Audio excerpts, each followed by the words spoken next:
Les années passent mais les mots restent.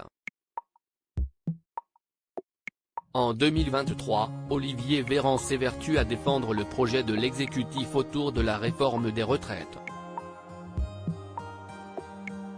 Sur les plateaux de télévision, l'actuel porte-parole du gouvernement vante régulièrement la nécessité d'un report de l'âge de départ à la retraite à 64 ans.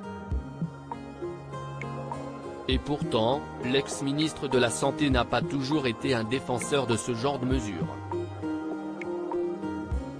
Comme l'indique Libération, en s'appuyant sur une vidéo diffusée par un compte Twitter, Olivier Véran avait qualifié d'option bien injuste le fait de reculer l'âge de départ à la retraite à 65 ans, en octobre 2013.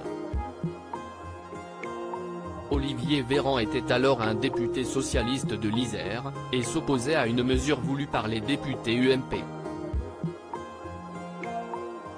Il défendait l'allongement de la durée de cotisation à 43 annuités pour les personnes nées à partir du 1er janvier 1973, écrivent nos confrères, alors que le projet de loi garantissant l'avenir et la justice du système de retraite porté par Marisol Touraine, était discuté à l'Assemblée nationale.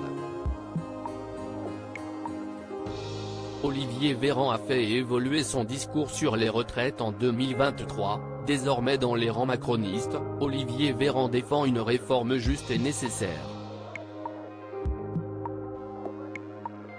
Le régime est déficitaire et le restera si nous ne faisons rien. Le régime est déséquilibré et il s'aggravera si nous ne faisons rien. Les chiffres demeurent ainsi toujours aussi têtus, avait répondu le porte-parole du gouvernement à la sortie d'un conseil des ministres, le 18 janvier dernier. Pourtant, en novembre 2014, à l'occasion de l'examen du projet de loi de financement de la sécurité sociale pour 2015, celui qui était député socialiste s'emportait contre les prédicateurs de l'apocalypse, qui annonçaient, selon lui à tort, l'écroulement du modèle. Je ne peux m'empêcher de souligner que les mêmes qui viennent aujourd'hui nous donner des leçons sur la politique familiale ont soutenu des propositions qui consistaient à reculer l'âge de la retraite à 64 ans, avait également ajouté Olivier Véran, dans des propos rapportés par Libération.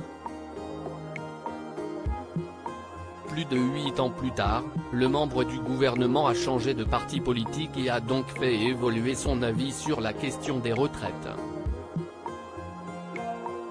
Crédit photo, Stéphane Le Mouton.